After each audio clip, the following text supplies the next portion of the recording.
যান। ঢাকা আইসি, সকালে আইসি, এই পর্যন্ত অনেকে গুরুত্ব দিতেছে না, বলছে এখানে নাই, সিট নাই।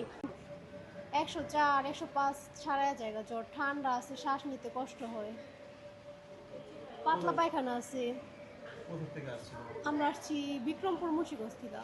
তো এই যে সিট নাই, অনেক মানুষ না রুগী ভর্তি, এই কারণে সিট পাই না, একা বারান্দায় থাকতে হয়েছে।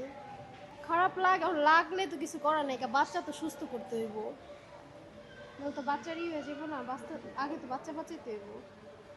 এর আগে মনে করেন এই হসপিটাল ভর্তি থেকে গেছে আমার মেরে নেওয়া 9 দিন আগে, আবার আসছি। আপনি কবে আসছিল? আমরা অ্যাকচুয়ালি আসছিলাম লক্ষ্মীপুর থেকে। আমরা এখানে 4 তারিখে আসি। মনে করি অবশ্যই বেড স্পেস এখানে প্রয়োজন, ডাক্তারও প্রয়োজন, নার্সও প্রয়োজন, বেড স্পেসও প্রয়োজন। তাহলে হয়তো এতটা ভিড় এতটা কিছু হবে না। আসলে এটা সম্পূর্ণ স্বাস্থ্য মন্ত্রণালয়েরও দায়িত্ব অবশ্যই আছে। আর আমরা যারা আছি, আমরা যারা সচেতন, আমরা অনেকেই সচেতন না, আমাদের আরও সচেতন হওয়া উচিত, এটা আমি মনে করি।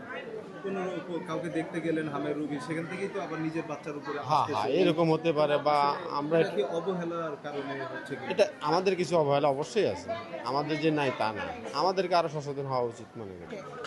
ব্রাহ্মণবাড়িয়ার থেকে আসছি, প্রথম মাধবপুর ভর্তি করছে, কইছে ব্রাহ্মণবাড়িয়া যাইতাম, ব্রাহ্মণবাড়িয়া ভর্তি করছে, তারপর কইছে কি আমরা এখানে গ্যারান্টি দিতে পারতাম না, আপনারা ঢাকা চলে যান। ঢাকা আইসি, সকালে আইসি, এই পর্যন্ত অনেকে গুরুত্ব দিতেছে না, বলছে এখানে নাই, সিট নাই, সিট নাই। আমরা দরকার লাগে আমরা নিচে থাকুন, আমরা তো দিত চিকিৎসা করাইতাম।